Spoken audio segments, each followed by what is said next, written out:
क्या आप जानते हैं प्लेन हवा में आखिर उड़ता कैसे है? प्लेन के हवा में उड़ने का मैकेनिज्म क्या है? इससे पहले अपन ने बचपन में साइंस की क्लासेज में देखा था कि रॉकेट के हवा में उड़ने का मैकेनिज्म न्यूटन के थर्ड लॉ के अकॉर्डिंग था। रॉकेट हवा को नीचे की तरफ फेंकता था और हवा रॉकेट के ऊपर ऊपर की तरफ फोर्स लगा रहा था। इसकी वजह से रॉकेट ऊपर जा रहा था। लेकिन प्लेन के केस में ऐसा नहीं होता।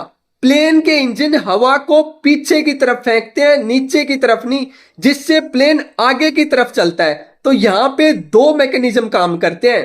पहला मैकेनिज्म है बर्नौली प्रिंसिपल के अकॉर्डिंग।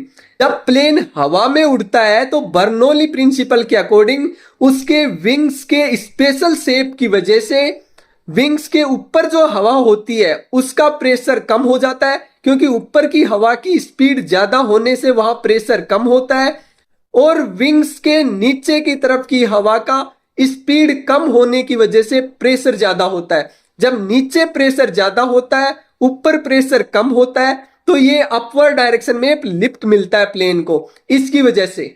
और दूसरा है न्यूटन के थर्ड लॉ की वजह से। उसके विंग्स की शेप ऐसे होती है कि वो हवा को नीचे की तरफ ड्रैग करता है, इसकी वजह से भी हवा उसके ऊपर ऊपर की तरफ फोर्स लगाती है।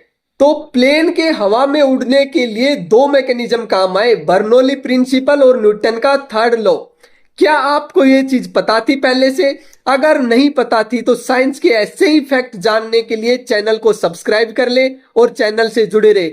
आपको इसी प्रकार की इंफॉर्मेशन फ्यूचर में भी मिलती रहेगी।